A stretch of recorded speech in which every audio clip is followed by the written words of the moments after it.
What's going on, everybody? We are back with another episode for the men in Uncaged. And if you don't know about this channel, this entire process is all about the journey to the top 1%. And how do we get there? It's by becoming 1% better daily.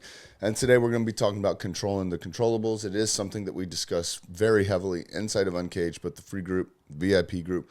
So it'll be some terminology that you may be used to if you are in those groups. If you're not, we're going to get into it. Not only are we going to get into it, but for those who have heard us use that phrase, we're going to kind of explain some of the fluid uses of that phrase, what it means, and kind of dive a little bit deeper into a conversation about really what does it mean to control the controllables. And so, just to start off, it sounds exactly the way it's meant to sound. Control the controllables. There are things that are in your control. There's things that are out of your control.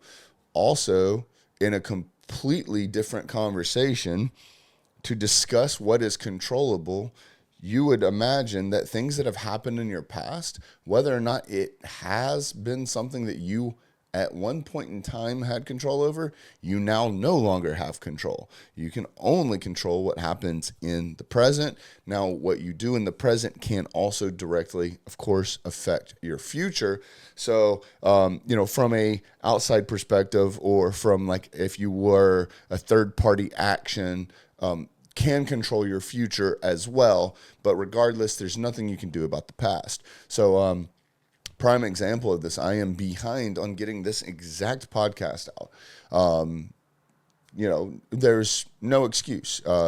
Heather asked me on the way after dropping Lottie off this morning why I didn't get it done. And I said, it's my own fault. I did not adhere to my calendar blocks for scheduling this, which is not normally typical. We are, in an attempt and a real hard push on closing out this year strong and hitting our end of year goal. Again, something that we'll talk about here in a little bit is controlling the controllables on a different facet on setting goals. But regardless, because I was so focused on hitting our end of year goal, getting our new members, in and onboarded and everything of the sort, I went outside of my time blocks. I ignored them. And I did other work other than come to the studio and actually record this episode. And so here I am. I'm not stressed about it. I'm not pissed off about it. It is what it is. I can't control now the fact that I went outside of my time blocks and did not record this episode. Now, did I learn from this? Yes, of course I did, because now this has me looking inconsistent. This episode will go out probably 4 hours later than it typically does. No, less than that. Maybe 2, maybe 3. But regardless, there's nothing I can do about the fact that I have previously gone outside of my time blocks, not done what I was supposed to do, and here we are, me behind, the 8 ball. But I'm here now. I am controlling the controllables. I could have simply just been like, you know what, fuck it. It's too late now. Chalk it up as a L and move on. But I haven't missed a deadline, or not a deadline, but I haven't missed a drop for the podcast since we started it, and I'm not about to start now. So if I can't change what happened in the past, what can I do? I can come in the studio and get the fucking work done, right? So that's where we are. That's why I'm here. This is me making up for inaction with action. Again, something else that goes to controlling the controllables. The real deep root of it is, especially if it is something that is out of your control entirely. You couldn't have controlled it in the past, you couldn't have controlled it in the present, and you definitely can't control it in the future. So we start to unpack how we do and do not allow ourselves to get emotionally thrown off by these uncontrollables, right? Because a lot of times what other people or things or situations or whatever the case is happen, it can have an effect on us, but it is nothing that was within our resources to be able to manipulate, to take control over, or anything of the sort. So why do we put this level of unfair stress and anxiety on our shoulders, taking ownership or responsibility of something that was not in our control. Now, I'm a huge fan of extreme ownership. I'm a huge fan of taking extreme ownership. But there also becomes a caveat where you have to pay attention to what you allow to mentally throw you off, because then that does start to affect the things that you do have control over, which again, your emotions and your mental state in an arguable conversation is something that you can control. So when you start to see things creep up, that you can feel yourself starting to agitate you because something else happened. Maybe someone else showed up to a meeting late, or someone else shipped you some parts and not all the parts were there. Or maybe you are a contractor and you're waiting on a plumber to get there, and the plumber does shoddy work. I don't know what the scenario is. You're an adult, think for yourself. But looking back on your past, what are some scenarios that you went through that you now allowed an uncontrollable someone else to do something that did, yes, affect you, but you allowed it to emotionally bring you down to the point where it starts to affect everything else that you do control, right? So, one of the things that like we're really big on inside of Uncaged is learning yourself, right? And learning how you operate and learning what your triggers are and stuff like that. And so when you start to think about things through this process, when you start to feel this agitation, you can ask yourself before it turns into anger or stress or anxiety or all these other things that can actually cripple our success. You can ask yourself, is this controllable? If the answer is yes, cool. What do we do to course correct it? If no, what can we do on our own within our guidelines and within our, control to help mitigate this as best as possible, help course correct it as best as possible, pivot, whatever the case is, whatever you want to call it. Because once we start to evaluate this, we can then start to take some of that stress and anxiety off of us for one of two reasons. A, this isn't our fault. However, we are the type of man that's going to do what he fucking has to with the cards that he's been dealt. So here we fucking are. Now what? I can't tell you how many times I have guys that'll come to me and they'll give me this entire like elaborate, and I'm going to use the word excuse, but they'll give me this entire elaborate excuse of what has happened to get them to the situation that they're in now, or what has led up to this bad situation, or whatever the case is. But they spend so much time talking about this part. And so I hate it. I don't hate it, but I hate it for them the way that they receive it initially. But it's what they need to be polarizing enough to make them take a step back and reevaluate the conversation we're about to have, because they'll spend all this time discussing what has happened from point A to where we are today. And then my response is, and now what? Okay. And we're here now. There's nothing we can do about what has happened. We only control what we have here at our fingertips. I've told this story before, but it's funny because I was at I think it was a 5-year-old's birthday party with Lottie and Heather, and one of the guys that was there, one of the fathers and husbands, came up to me and pulled me aside and was kind of like talking about some of the stuff that we've been doing lately and stuff like that.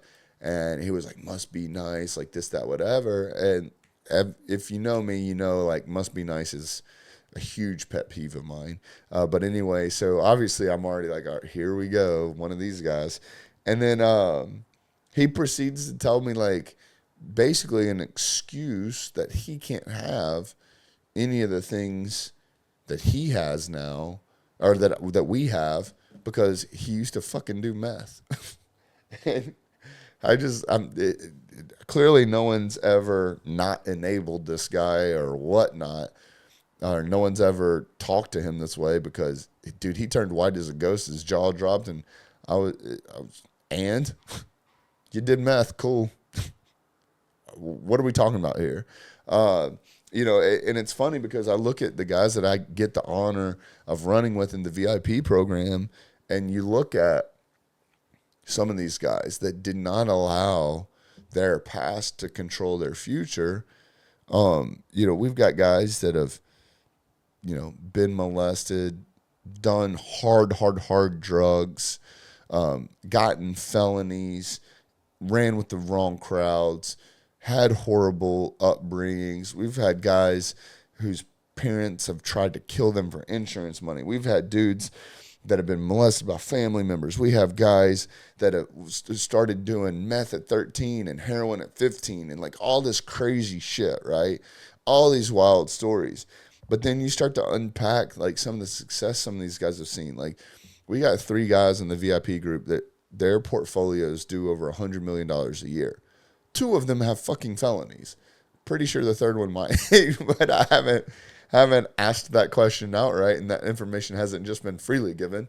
We got several dudes that have literally had the toughest roads with their sobriety and beating addiction and stuff, but they have, thank God, and are now literally running multiple 7-figure businesses, right?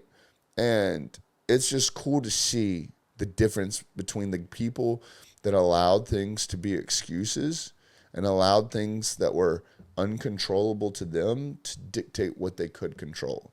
It brings me back to the story of, if you've ever heard, there's 2 twin brothers or 2 brothers, whatever the case is. One is an alcoholic and then one never drank. And so they interviewed the 2 brothers and they asked the alcoholic, they were like, why are you an alcoholic?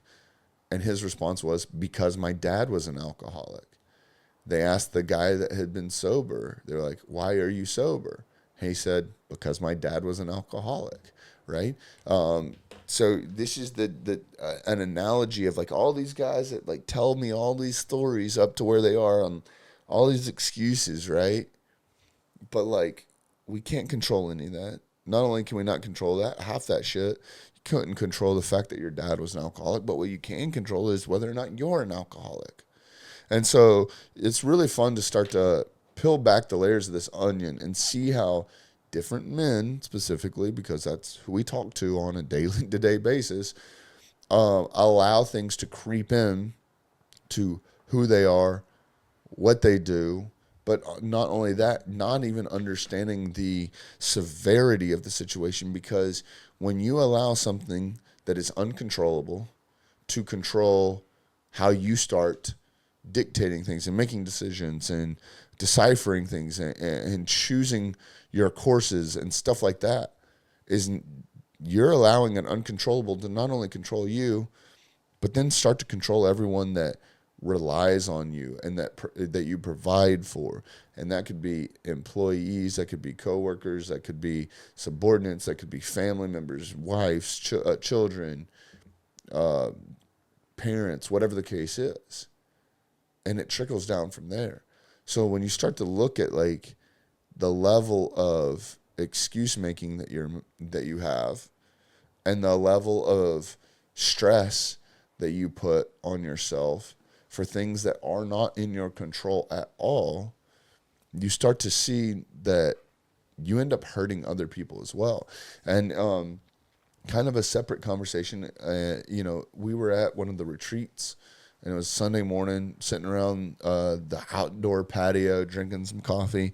There was a couple other people there that were with me, a couple other men that were sitting outside, and we were just chit-chatting.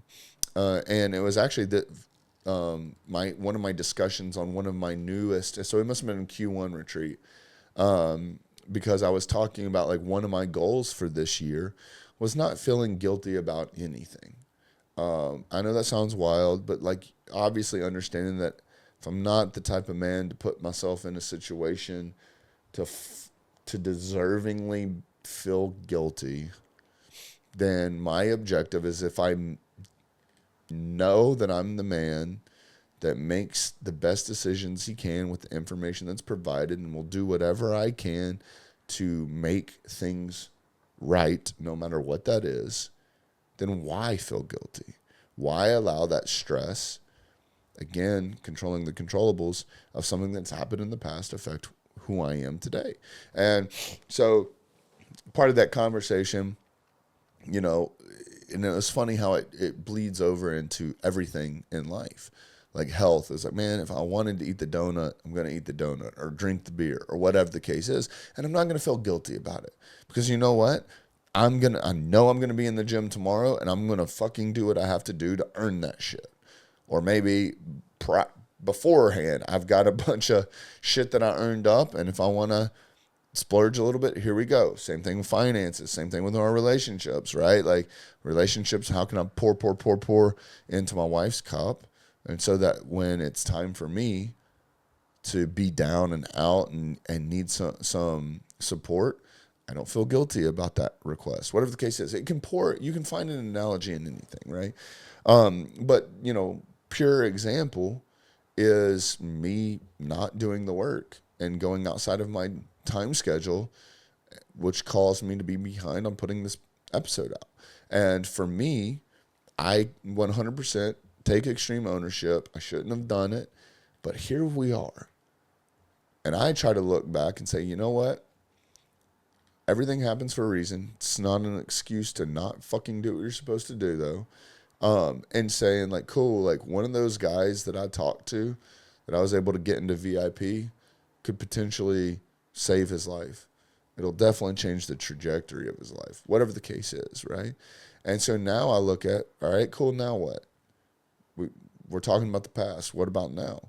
Well, the present is me sitting here right fucking now, recording this fucking episode. As soon as I get done with this, we're 17 minutes and 8 seconds in right now. As soon as I get done with this episode, transfer it. I've got to upload it. I'll then have to download it. Long story. And then I've got to edit it. I've got to render it. I've got to upload it to YouTube. I've got to pull transcriptions. I've got to input the description back into YouTube. Then I have to take that description, and then I have to write a blog about it. And I have to take the blog and the video. I have to duplicate stuff on the website, put it up. Anyways, it's a process, right?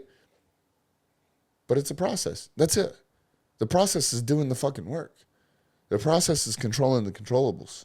There's literally nothing I could do and go back in time to recorded this episode when it was supposed to, and might not.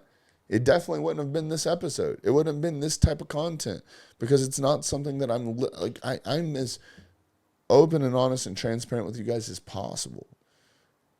This is live time. This is right now. Someone was asking me in the gym the other day. He was like, well, how do you come up with the content for your podcast? And I was like, arguably I should have several episodes that are just locked and loaded and are just waiting to be distributed, so that way stuff like this doesn't happen, right? We talked about it a little bit on the episode where, I was in Tennessee for the holidays, didn't have access to the studio, so it was just different types of content. So very similar conversation, but what I was explaining to him is the favorite thing that I have about this channel is it's almost like cheating when it's time to come up with a topic, because there's conversations that we have day in and day out. Literally, the group chat in the VIP program is insane. You'll see guys post about it periodically, and lately it's been way more than usual. But just talking about the conversations that happen between 4 a.m. and 8 a.m. are worth, every day they say they're worth $97. But anyways, that's neither here nor there. But I'm able to take the conversations that happen daily, whether it's in the VIP group chat, whether it's on a roundtable call, whether it's on an expert call, whether it's questions being asked in the free 30-day challenge, whether it is, conversations happening in the free group. I'm able to see some of these common denominators and see what men need help with the most.